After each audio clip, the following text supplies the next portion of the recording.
E o Palmeiras anunciou nessa quinta-feira a venda de Endrick. No vídeo de hoje do canal do Nicola, te conto o que o Verdão precisa esperar do Endrick para faturar 141 milhões de reais em bônus. Bora te atualizar também sobre o Corinthians, com uma projeção orçamentária bastante bacana para o ano de 2023. Tem a história do Bahia fechando com mais um reforço agora pro gol. Bora falar sobre Diego Alves, ele pode atuar num clube brasileiro? As últimas no mercado de transferências, faxina no Santos. E esse papo de que o São Paulo está contratando um centroavante argentino naturalizado esloveno. Tudo isso e muito mais a partir de agora, não se antes me apresentar. Me chamo Jorge Nicola, jornalista esportivo com a missão de deixar você por dentro das últimas do seu time do coração. Para não perder nada, só apertar esse botão vermelho de inscreva-se, ative as notificações, se curtiu o vídeo também deixe like, beleza? Bora contar que todo esse conteúdo é um oferecimento de BetWinner, a casa de apostas esportivas que preparou as melhores cotações para a final da Copa do Mundo. Sábado tem o jogo do terceiro lugar, domingo tem a grande decisão e eu quero falar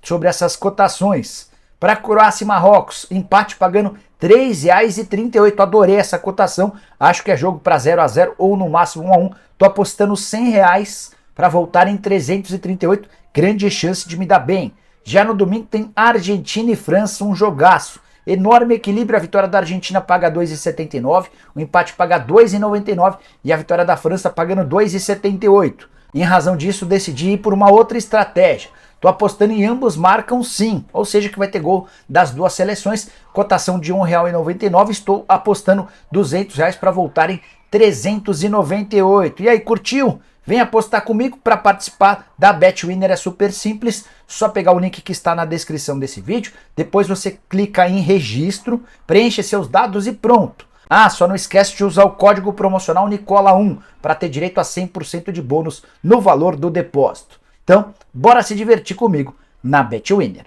Quero começar o vídeo com o tradicional giro de notícias e a primeira informação é sobre Ángel Romero, atacante paraguaio, que foi anunciado nessa quinta-feira pelo Corinthians. Ele já havia até treinado na quarta. Contrato de 2 temporadas, chega para ganhar entre 400 e 500 mil reais por mês, incluindo também as luvas. Bora contar que Matheus Salles, ex-jogador do Palmeiras, lembra dele, volante? Disputou a última temporada no Goiás, tem mais um ano de contrato no Curitiba e não fica no Coxa. Nesse momento, ele negocia com um clube da Major League Soccer, com outro da Rússia e com mais um do Japão.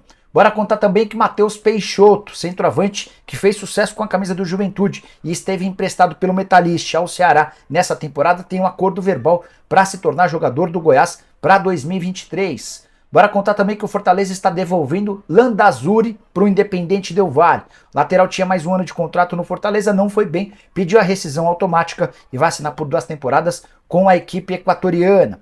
Para completar, Paulo Turra terá Carlos Pracidelli e Wesley Carvalho como membros de sua comissão técnica no Atlético Paranaense. Você sabe que o Turra assume a vaga do Felipão, que passa a ser um diretor de futebol do Atlético. Por último, mas não menos importante, mais 3, vai, antes da gente fechar o giro de notícias. Santos está festejando a contratação do Dodge, volante que chega de graça, sem custos. O grande problema é que ele deve ser o 4º e último reforço do Peixe, pelo menos por agora. Santos que já havia fechado com Mendonça, Steven Mendonça, atacante, com Messias, zagueiro, além do João Lucas, lateral direito. Reforços provavelmente só a partir do ano que vem. Tem também uma informação do Famalicão, que é um clube português bem perto de fechar a contratação do zagueiro Otávio, que pertence ao Flamengo. Queria acrescentar ainda que Guga foi oficializado como novo lateral direito do Fluminense. Acordo fechado com o Galo, pagamento de 1,5 milhão de euros por 50% dos direitos econômicos. Bora falar agora sobre o Corinthians, que divulgou sua projeção orçamentária de ouro em 2023. Do que se trata? O Corinthians fez os cálculos daquilo que imagina ser capaz de faturar para a próxima temporada.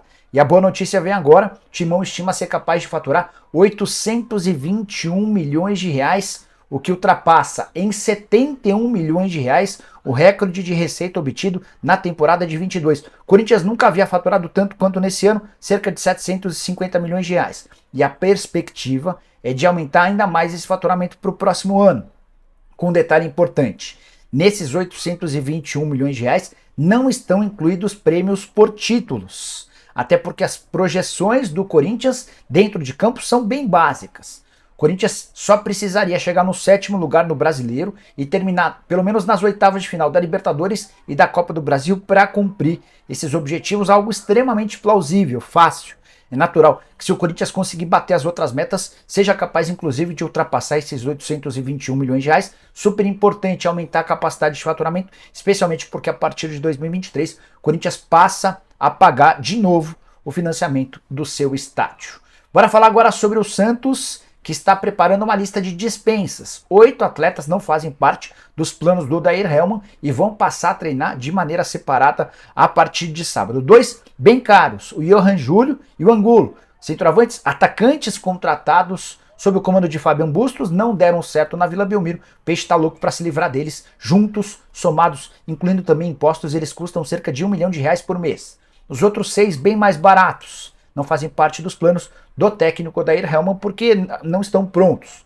São eles: Alanzinho, Felipe Cardoso, Guilherme Nunes, Jobson, Thailson e William Maranhão. Se o seu clube precisa de um desses reforços, já marca o dirigente do seu clube. Quem sabe a partir daí possa pintar um negócio. Quero falar agora sobre o Alisson Volante, que tem um acordo verbal com o Cruzeiro desde a semana passada, como eu contei com exclusividade. A boa da quinta-feira é que ele conseguiu, depois de alguns dias de espera, a liberação de seu contrato com a Ponte Preta na Justiça. Ele havia entrado na semana passada com uma ação exigindo a rescisão do contrato, até porque a Ponte Preta não havia pago nenhum mês do fundo de garantia e também lhe devia 3 meses de salários atrasados, uma dívida total de 180 mil. Na última segunda-feira, a Ponte fez a quitação desse valor, mas já era tarde. A juíza que estava analisando o caso lá em Campinas determinou a rescisão do contrato. A partir de agora o Alisson ainda vai cobrar essa grana na justiça, ele pede 5 milhões de reais, entre uma série de outras coisas, e o Alisson está livre para acertar com quem quiser.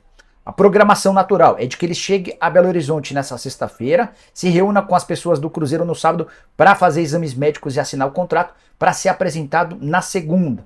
Detalhezinho importante: desde a conclusão do processo na justiça, um clube brasileiro, o Atlético Paranaense e um clube da Arábia Saudita já entraram em contato com o representante do jogador, demonstrando a intenção de contratá-lo. Mas ao que tudo indica, o Alisson vai fazer valer a palavra que deu ao Cruzeiro. Ele é torcedor fanático da Raposa e tem o sonho de jogar no seu clube do coração. Quero falar agora sobre Diego Alves, goleiro que está deixando o Flamengo. O vínculo termina agora em 31 de dezembro e o Flamengo decidiu por não renovar o contrato. Diego deu uma entrevista ao Band Esportes para falar sobre o seu futuro. Será que ele poderia jogar num clube rival do Flamengo? Atuaria em outro time brasileiro ou pensa em se aposentar? A resposta do Diego foi a seguinte, abre aspas: aqui no Brasil dificilmente eu volto a atuar. Primeiro pela relação e depois pela identificação grande com o Flamengo, com o clube e a torcida. Preciso pensar direito com a minha família para ver se tem alguma coisa que me motiva. Se não, termina um ciclo e começa outro. Quando ele fala em terminar um ciclo e começar outro, é se aposentar como goleiro e pensar em alguma outra coisa ligada ao futebol, talvez empresário, treinador, enfim, algo que a gente vai descobrir num futuro não tão distante. Diego, quando voltou ao Brasil para jogar no Flamengo, tinha o sonho de atuar pela seleção brasileira. Foi bem com a camisa do Flamengo, mas nunca esteve perto de ser convocado. Reta final, nos últimos 2 anos de contrato, já era um Diego Alves convivendo com problemas internos, discutindo com o treinador e não sendo mais o mesmo goleiro de outros tempos. Só para arrematar sobre o Flamengo, contar que o Flamengo acertou o empréstimo de Vitor Gabriel ao Ceará. Atacante que surgiu muito bem na base, não teve tanto espaço no time de cima, vai ficar até novembro de 2023 no Ceará. O contrato dele se encerraria um mês depois com o Fla, mas antes de ser emprestado ele está estendendo esse vínculo até junho de 2024, para que o Flamengo não corra o risco de perder o atleta caso ele faça boa temporada com a camisa do vovô. Bora falar agora sobre o São Paulo, repercutindo uma informação de César Luiz Mero, jornalista argentino super bem informado. Ele contou em sua conta no Twitter, nessa quinta-feira, que o Grêmio e o São Paulo sondaram a situação de Andrés Vanbergar. Imagino que seja assim que se fala, Vanbergar. Atacante argentino, naturalizado esloveno, ele pertence ao São Lourenço. Fez temporada relativamente boa no futebol argentino, 16 jogos, 6 gols e 1 assistência. Ele voltou na metade da temporada na Argentina, por isso os números não são tão altos. Antes estava jogando no Atlético São Luís do México. Tem mais 6 meses de contrato e, de acordo com a apuração do Merlo, foi oferecido aos clubes brasileiros, ao Grêmio e ao São Paulo, que estariam estudando a possibilidade de contratá-lo. Ainda não consegui confirmar com o pessoal do Grêmio se essa negociação de fato existe, mas uma fonte importante do São Paulo, o presidente do Tricolor, o Júlio Casares, me assegurou que esse nome nunca foi debatido internamente. O São Paulo não descarta contratar um centroavante, até porque já perdeu recentemente o Nahuel Bustos e o Éder. Hoje não há um substituto imediato para o Calé. Mas ao que consta, não vai ser o Vanbergar, o Júlio Casares está afirmando que não há negociações. Quero falar agora sobre o Bahia, para repercutir mais uma contratação no tricolor. Nas próximas horas o Bahia deve anunciar a chegada por empréstimo de Marcos Felipe, que é reserva do Fluminense desde a contratação do Fábio. Marco já foi titular do Flu, me causou boa impressão, não era o goleiro mais seguro do mundo, perdeu seu espaço com a chegada do Fábio e estava em busca de oportunidades. O Bahia e o Grupo City identificaram nesse jogador uma boa alternativa, houve o convencimento do atleta e o Fluminense já topou emprestá-lo por uma temporada até dezembro de 2023. O Bahia ainda está interessado em outros dois jogadores do Fluminense. O Gabriel Teixeira, também conhecido como Biel, atacante que defendeu o Grêmio na temporada de 2022. A ideia é comprá-lo por 9,5 milhões de reais. Também se discute o empréstimo de David Duarte, zagueiro que apareceu muito bem, mas não tem tido tantas chances sob o comando do Fernando Diniz. O Bahia que prepara uma lista grande de reforços, enorme reformulação em relação ao elenco de 2022, que conseguiu acesso na Série B e que vai ser utilizado para 2023. Quero fechar o vídeo com informação exclusiva que Palmeiras e Endrick já se acertaram com o Real Madrid e ele é atleta do Real, isso já é oficial. Pela manhã, tanto o Palmeiras quanto o Real Madrid deixaram isso bem claro. Negócio de 72 milhões de euros ou 411 milhões de reais. Quero dar detalhes e contar especificamente o que o Palmeiras precisa esperar do Endrick para que tenha direito a uma bolada de 141 milhões. Vamos lá. Negócio de 72 milhões de euros, são 60 milhões de euros de pagamento da multa e 12 milhões de euros para o pagamento de impostos na Espanha. Se o Palmeiras e o Endrick não tivessem conseguido esses 12 milhões de euros a mais, teriam um enorme desconto em cima do valor total do negócio, porque o fisco espanhol cobra cerca de 20% do valor total do negócio. Então a operação total vai ser de 72 milhões de euros ou 411 milhões de reais. Excluindo os 12 milhões de euros de pagamentos de impostos, sobram 60 milhões de euros, que serão divididos da seguinte maneira: 35 milhões de euros fixos, já garantidos, Palmeiras fica com 70%, o Endrick e a família ficam com 30%, tem outros 25 milhões de euros, que hoje equivalem a 141 milhões de reais, em bônus, atrelados à performance do jogador. Metade desses 141 milhões durante o período em que o Endrick estará no Palmeiras, ele só sai do Verdão em julho de 2024, a outra metade de acordo com a performance do atleta vestindo a camisa do Real Madrid. Eu consegui as cláusulas, os itens que ele precisa performar para que o Palmeiras e o Endrick tenham direito a esse bônus de 141 milhões de reais. Com a camisa alviverde, boa parte do bônus está atrelado a títulos. Cada conquista garante ao Palmeiras 2,5 milhões de euros. Nicola, a Supercopa do Brasil vale? Sim, vale. Nicola, o Campeonato Brasileiro vale? Também vale. Embora é importante contar que existe um limite máximo dentro desses 12,5 milhões de euros. Do momento em que ele joga com a camisa do Palmeiras, os títulos representam até um X, não sei qual é o valor total, mas existe uma quantidade de títulos para ser alcançada. A outra parte, para totalizar os 12,5 milhões de euros, ou metade dos 141 milhões de reais, diz respeito ao número de partidas disputadas em Libertadores da América. A fonte que eu ouvi diz que é muito fácil que esse bônus seja obtido durante o período em que o Endrick esteja com a camisa do Palmeiras. Ele vai jogar na Libertadores, vai ser titular, vai ser peça importante, e os títulos do Palmeiras imagina-se que também chegaram.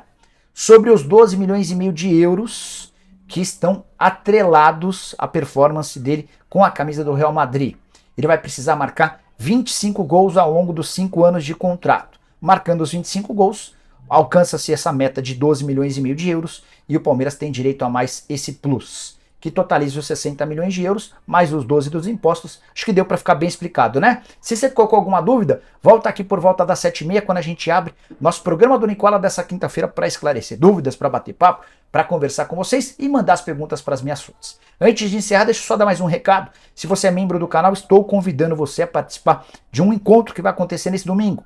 Das 10 às 12 a gente vai jogar um futebol numa arena aqui em São Paulo, você não vai gastar absolutamente nada, e a partir das 12 começa um churrasco em que a gente vai assistir a Copa do Mundo, a final da Copa, comendo um churrasquinho, tudo na faixa, vou bancar tudo. É o segundo encontro de membros. Se você é membro, basta entrar na comunidade aqui, tem todos os detalhes por lá. Se você não é membro do canal e ficou interessado em participar, é só virar membro em qualquer uma das categorias, tem categoria a partir de R$ 7,99, custa nada, né? Vem participar com a gente, me conhecer, vai ser bem legal, já é nesse domingo. Combinado? Abraço, tchau!